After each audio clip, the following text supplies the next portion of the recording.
Madame, Monsieur, bonsoir et bienvenue sur Monaco Info à l'occasion de votre 19h. Tout de suite, le sommaire de ce vendredi 9 février. Le nouveau plan de mobilité voulu par le gouvernement a été présenté ce matin. L'objectif est de réduire considérablement le trafic automobile à l'horizon 2030. Céline Caron, ministre de l'Équipement, de l'Environnement et de l'Urbanisme, nous détaillera les différents axes de ce projet déterminant dans un instant. Le pentathlon moderne sera l'un des sports présents aux Jeux Olympiques de Paris 2024. Mais connaissez-vous bien cette discipline qui nécessite énormément de polyvalence de la part des participants? Eh bien, nous sommes allés à l'entraînement du club de pentathlon de Monaco pour vous la faire découvrir. Se réunir pour faire évoluer le monde du yachting, voilà le projet de la 16e édition du symposium économique proposé par le Yacht Club de Monaco. Au cœur des débats, des yachts plus verts et plus responsables. La période de douceur qui se prolonge depuis 2 semaines a fait fondre la neige dans de nombreux massifs. Un manque d'enneigement qui devient de plus en plus fréquent avec le changement climatique. Notre invitée sera la climatologue Françoise Vimeux et elle nous parlera notamment de l'avenir des stations de ski. Et pour refermer ce journal, notre chronique Ceux qui font Monaco mettra à l'honneur l'élégance made in Monaco, justement, avec une boutique à découvrir sur le Rocher. C'était une conférence attendue par beaucoup de monde. Le gouvernement princier a présenté ce matin un schéma de mobilité pour les années à venir. Des mesures à court terme, mais aussi des ambitions à long terme destinées à faciliter la circulation intramuros et aux portes de Monaco. Pour nous parler du contenu de cette politique de mobilité, Céline Caron est présente avec nous. Bonsoir. Bonsoir. Alors, avant de développer les grands axes de cette politique de mobilité, sur quel constat concernant justement les flux de personnes en principauté se base-t-elle ? Alors le constat, il est de plusieurs sources. D'abord la source d'observation du modèle de mobilité de la direction de la prospective et de la mobilité qui compte en fait les véhicules entrant et sortant avec des capteurs en principauté et les véhicules à l'intérieur de la ville. On complète ces données d'observation avec celles du CIGM et l'ensemble des caméras qui nous permet de compter et de voir en fait la saturation des flux en principauté, mais également notamment pour l'analyse en fait de la mobilité intra-urbaine avec les entrées-sorties de l'ensemble des parkings publics de la principauté. C'est vrai, on a l'impression qu'il y a beaucoup de circulation ces derniers mois en principauté, mais dans les faits, il y a moins d'entrées et moins de sorties enregistrées. Oui, alors c'est contre-intuitif. Je vous avoue que nous-mêmes, quand on a vu les données, on les a rechallengées parce qu'on s'est dit c'est pas possible. On avait le même sentiment que l'ensemble des usagers et plusieurs phénomènes à cela. C'est la première, je pense qu'on a un peu perdu l'habitude de la circulation avec l'épisode Covid, où on s'est retrouvé dans des schémas de circulation plus agréables. Donc revenir à la réalité, à la dure réalité de la mobilité telle qu'on la vit sur le territoire, c'est dur à subir lorsqu'on a goûté à autre chose. Mais au-delà de ce côté permettez-moi de dire un peu psychologique, il y a un vrai phénomène de report en fait de la mobilité. On a moins d'entrées-sorties, mais on constate que nombre des usagers se reportent sur l'entrée ouest de la principauté, c'est-à-dire celle du jardin exotique avec le tunnel descendant. Et c'est peut-être cette congestion qui donne ce sentiment qu'il y a plus de trafic parce que l'ensemble, une grosse partie en tout cas, des flux externes se reportent à cette entrée de ville parce que le tunnel descendant a donc rempli sa fonction et est assez efficace pour arriver à se déverser dans le cœur de la principauté sans traverser toute la principauté. Alors, concernant la politique de mobilité qui va être mise en place, c'est vrai que l'un des premiers axes a pour but de contenir le trafic automobile en amont du territoire. Alors concrètement, comment cela va être rendu possible ?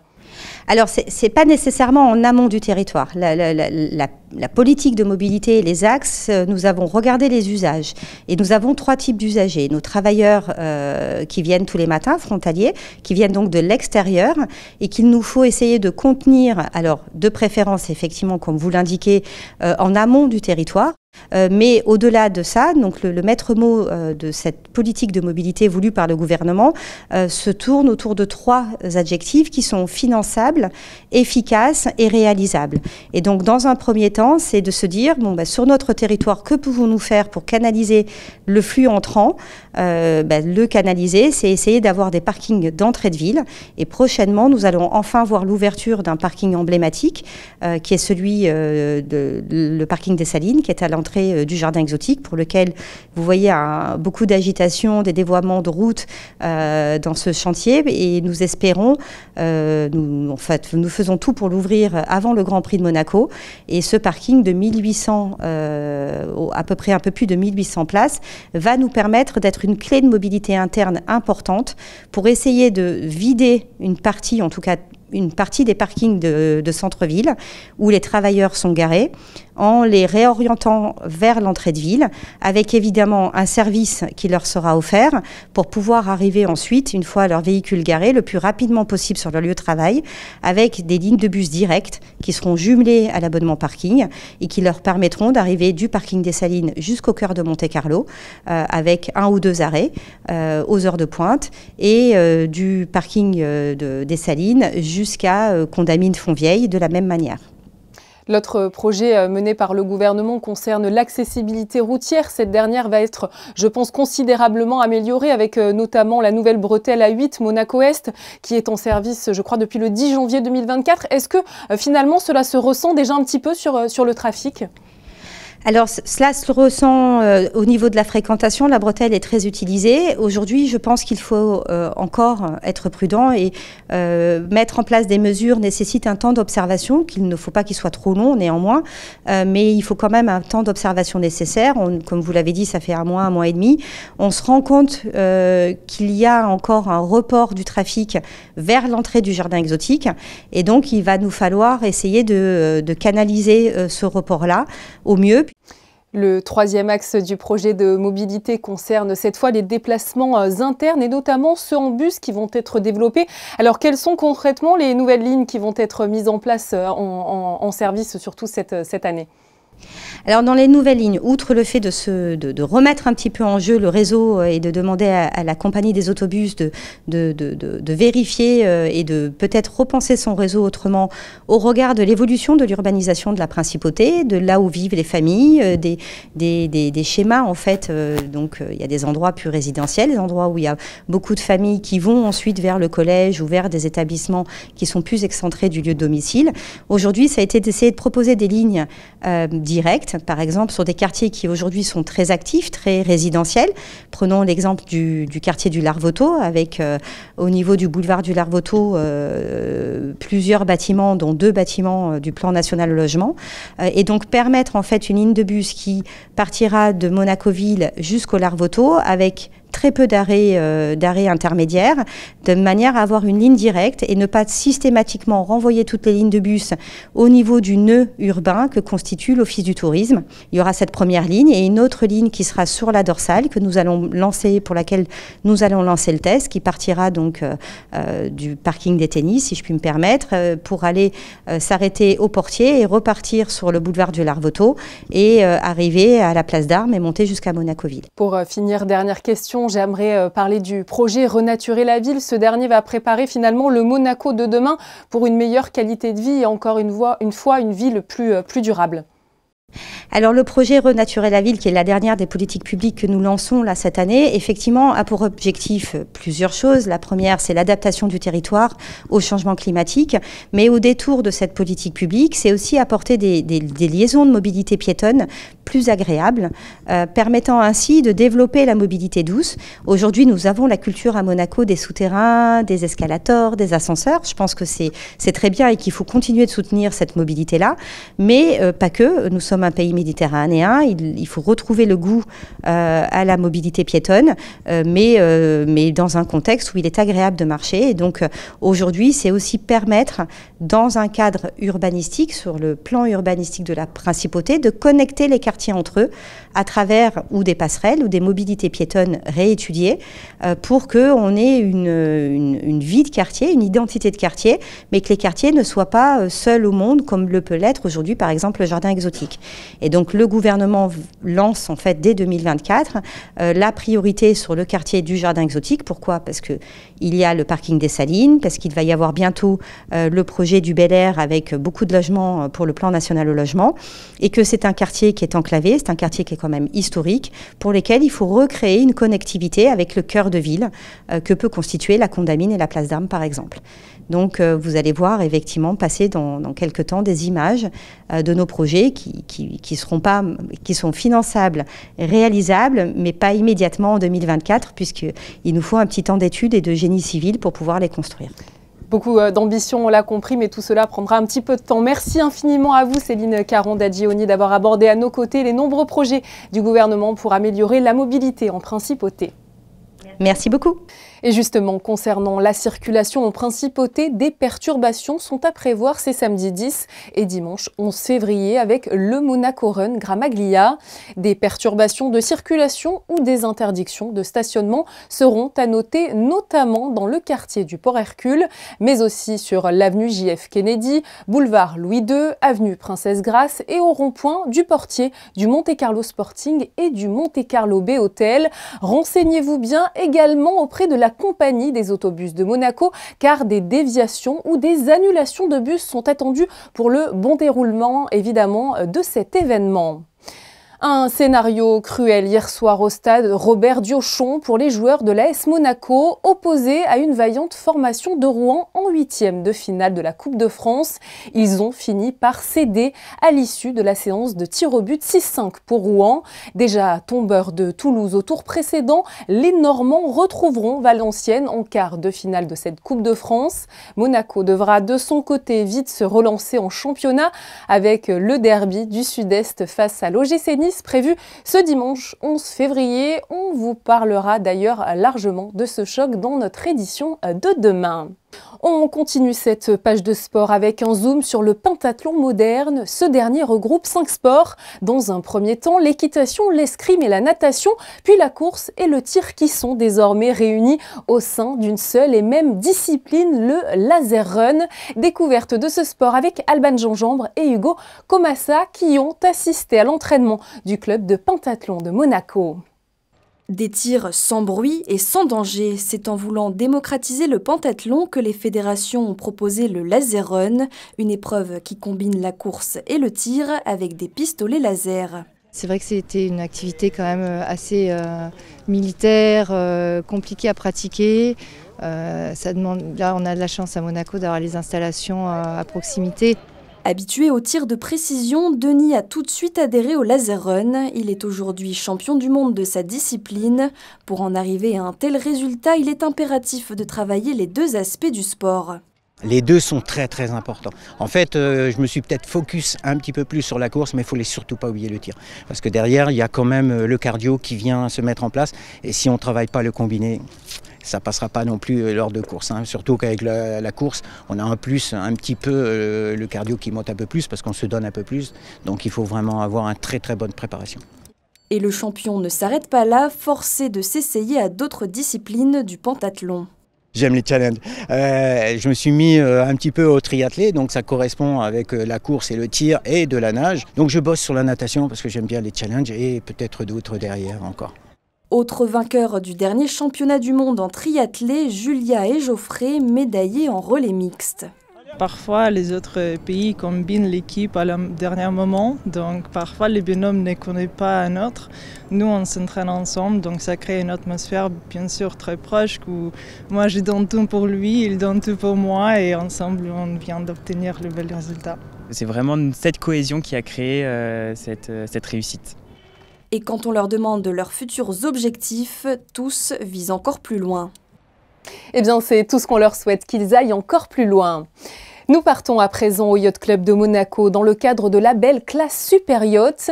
Ce label initié en Principauté en 2008 a pour but de fédérer tous les acteurs du yachting. L'ensemble des professionnels de l'industrie de la grande plaisance s'est ainsi réuni hier soir pour participer à un dîner-débat autour notamment d'un yachting plus durable. Christine Datomel et Thomas Deus y étaient. Reportage. Depuis 16 ans, le Yacht Club de Monaco organise 2 symposiums. Le premier qui a lieu en début d'année et qui concerne les chiffres et l'industrie du monde du yachting. Et un second qui se tient durant le mois de mars pendant la semaine des océans et qui concerne les progrès environnementaux. Un programme donc riche et qui rassemble les plus grands décideurs mondiaux du monde du yachting qui certes ont parlé chiffres hier soir lors d'un dîner au Yacht Club de Monaco, mais qui ont surtout débattu et présenté les ambitions pour 2024. Les ambitions, c'est d'essayer de continuer cette recherche de décarbonisation, donc, qui est axée sur...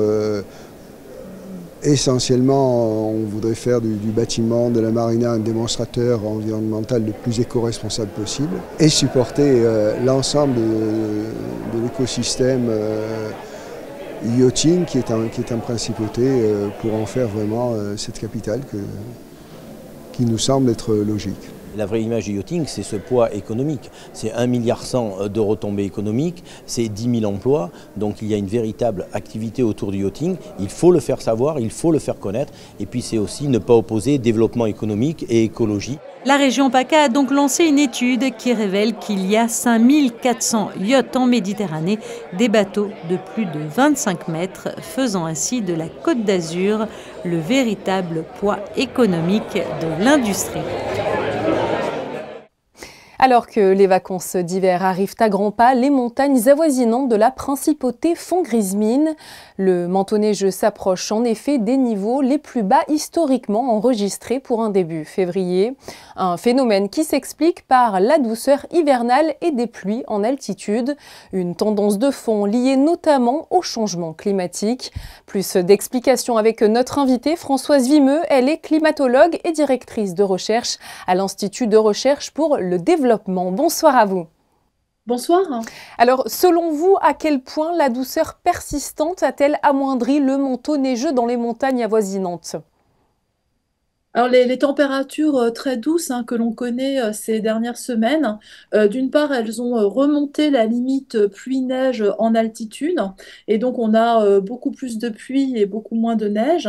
Et puis lorsque l'on a des épisodes neigeux, eh bien finalement la neige ne tient que quelques jours, elle ne s'accumule pas, et donc on n'a pas de manteau neigeux avec une grosse isolation thermique, et donc la neige ne tient pas et elle fond dès que les températures remontent.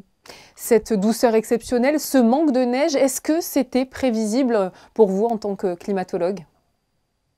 Alors quand on regarde en général et en moyenne, oui, c'est tout à fait prévisible. On sait par exemple qu'à chaque fois que notre atmosphère se réchauffe de 1 degré, en moyenne en France, pour les stations de moyenne montagne, on va perdre 1 mois d'enneigement. Donc on sait que année après année, avec la température qui augmente, eh bien, les stations vont avoir de moins en moins de neige.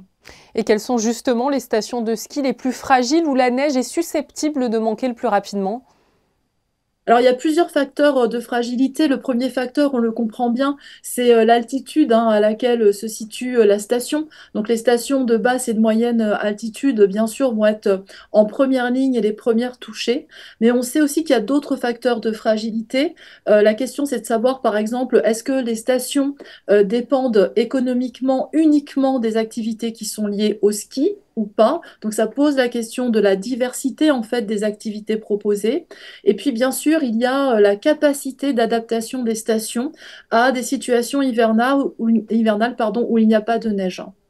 Alors, autre question, c'est vrai que l'accélération du changement climatique est de plus en plus grande d'année en année. Est-ce qu'il sera finalement toujours possible de skier d'ici 2050 ? On se projette un petit peu vers l'avenir. Alors, il y a un rapport de la Cour des comptes qui est sorti justement cette semaine sur cette question, qui nous dit qu'en fait, en 2050, pratiquement toutes les stations en France vont être touchées par ce problème de manque de neige, à l'exception de quelques stations dans les Alpes qui sont à très haute altitude. Et ce rapport, il nous précise aussi que ces stations sont très peu adaptées en fait à ce qui se passe en ce moment, et que la seule solution qui est apportée aujourd'hui, c'est de créer de la neige artificielle, ce qui n'est évidemment pas une bonne idée. Les vagues de froid, finalement, qu'on a pu vivre il y a de nombreuses années, existeront-elles toujours ? Est-ce que cela peut encore arriver ou devons-nous nous attendre finalement à des hivers de plus en plus malheureusement printaniers ? Oui, alors les vagues de froid, on en aura toujours. En revanche, elles seront beaucoup plus rares, beaucoup plus exceptionnelles et surtout, elles seront moins froides que ce qu'on a connu. Il y a des études qui sont en cours et qui montrent en fait qu'il est très peu probable qu'au XXIe siècle, on retrouve des vagues de froid telles qu'on a connues au XXe siècle. Je pense par exemple aux hivers des années 1985, 1987 ou même un peu avant 1956. Donc oui, il y aura toujours des vagues de froid, beaucoup moins intenses, beaucoup plus exceptionnelles. Alors, ne pas confondre climat et météo, mais si on devait un petit peu là se projeter à très court terme sur cette saison hivernale avec les mois de février et mars, est-ce que la neige va peut-être faire son retour ? Alors là, on parle de la météorologie. C'est très difficile de parler au-delà d'une semaine en météorologie. Donc, dans les jours qui viennent, il a été annoncé un retour des précipitations et de précipitations neigeuses sur les massifs alpins. On ne sait pas si cette neige va tenir. Ça va dépendre de comment la température va évoluer. Mais vous avez posé la question tout à l'heure. On s'attend à ce que nos hivers soient de plus en plus doux, de plus en plus printaniers. Donc, ça ne serait pas étonnant que cette neige ne perdure pas, mais ça ne serait pas étonnant non plus qu'on ait de nouveaux épisodes neigeux. Là, on est vraiment dans la variabilité de notre météorologie, de notre temps, jour après jour, et ça, c'est très différent du climat moyen. Merci à vous, Françoise Vimeux, d'avoir été présente sur Monaco Info pour nous parler donc de ces changements climatiques qui affectent les stations de ski. Merci. Partons rencontrer à présent ces personnes qui participent au développement de la principauté grâce à leur travail. Ils sont artisans, commerçants ou encore chefs d'entreprise. Ce soir, Christinda, vous nous faites pénétrer au sein d'une boutique particulière qui propose des bijoux, mais aussi de la décoration. Oui, et aujourd'hui, je vous propose que l'on se retrouve à Monacoville. Nous avons découvert pour vous une petite pépite. Ici, vous allez le voir, l'élégance s'allie à l'authenticité. Découvrez comment toute cette belle histoire a débuté.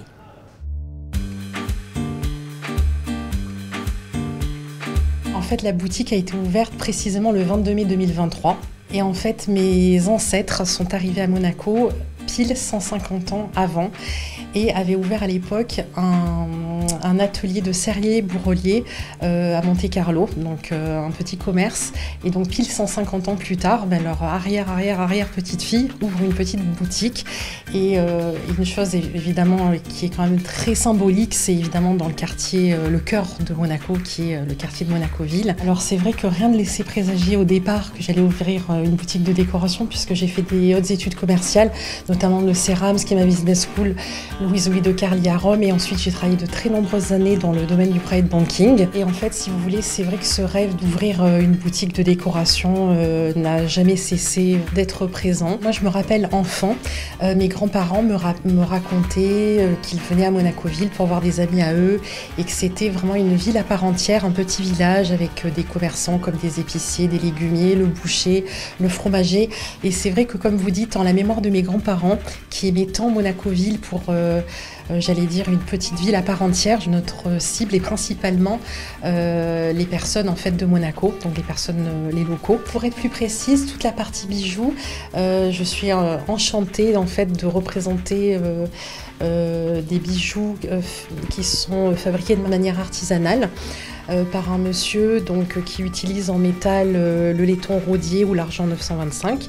Au niveau des pierres, le cubique zirconia AAA, donc on est vraiment dans du très qualitatif, très artisanal également. Pour la partie décoration, on tourne, on va dire, avec une douzaine de marques qui sont des grands noms du monde de la décoration. Alors on a une partie bougies, avec notamment des bougies en céramique, peintes à la main avec finition serties de cristaux. On a des bougies ciselées, alors en verre mais ciselées comme du cristal, qui fait référence aux bijoux comme on avait pu le voir. Le concept de cette boutique, c'est d'allier l'élégance de produits brillants avec des petits strass, etc., des peints à la main qui honorent en fait l'homme dans sa belle partie, quand il sait faire de belles choses. Et parallèlement à ça, l'authenticité du plus ancien quartier de Monacoville, qui est vraiment le cœur de Monaco. Et voilà, j'espère que mes grands-parents, d'où ils sont fiers de leur petite fille. Vous l'aurez compris ici, chacun peut trouver son bonheur. Sachez que Monaco Élégance est situé sur la rue principale à Monaco-Ville, mais vous pouvez également passer du côté de la rue Basse, comme ici. Eh bien, merci beaucoup à vous, Christinda, pour cette nouvelle belle découverte grâce à votre chronique Ceux qui font Monaco. Le vernissage de l'exposition Femmes d'Ouzbékistan s'est tenu hier soir dans l'espace du comité de la YAP situé sur le quai Antoine Ier. L'occasion de découvrir la série de photographies poignantes proposées par l'artiste Tatiana Hugues. Tous en noir et blanc, ces clichés retracent la vie de femmes travailleuses et engagées. L'exposition sera ouverte tous les jours de 13h à 19h et ce jusqu'au 14 février. Avant de refermer ce journal, je vous informe que le carnaval initialement prévu ce mercredi 14 février de 11h15 à 14h au marché de Monte-Carlo ainsi qu'au marché de la Condamine est reporté. Il se tiendra finalement le mercredi 21 février aux mêmes horaires. Des animations gratuites et en accès libre seront proposées aux enfants à cette occasion. Nous retrouvons de nouveau Christinda Thomel pour un point sur vos prévisions météo de ce début de week-end. Christinda, le temps va-t-il s'arranger ce samedi ? Eh bien non, Julia, malheureusement pas. Samedi, un temps très nuageux avec de la pluie. Dès le matin, les averses séviront. Des instants orageux sont également à prévoir en cours d'après-midi. Les températures seront comprises entre 11 et 13 degrés. Demain, nous fêterons les Arnaud. Ce lundi 12 février, nous recevrons dans ce journal l'explorateur Bertrand Piccard. Après Solar Impulse, il se lance un nouveau défi, faire le tour du monde dans un avion à hydrogène en 8 jours et ce, sans escale. Et si le décollage est prévu pour 2028, la phase cruciale du projet débute, elle, cette année avec la construction de l'avion. Concernant Bertrand Piccard et son précédent projet Solar Impulse, souvenez-vous, il avait installé son camp de base à Monaco. Les photos de ce soir retracent sa venue en principauté et notamment la présentation de son travail au prince Albert II. Les clichés sont signés Charlie Gallo. C'est la fin de ce journal. Merci pour votre fidélité. On se retrouve évidemment demain pour un nouveau point complet sur l'actualité de la principauté. En attendant, je vous souhaite de passer une très bonne soirée sur notre antenne.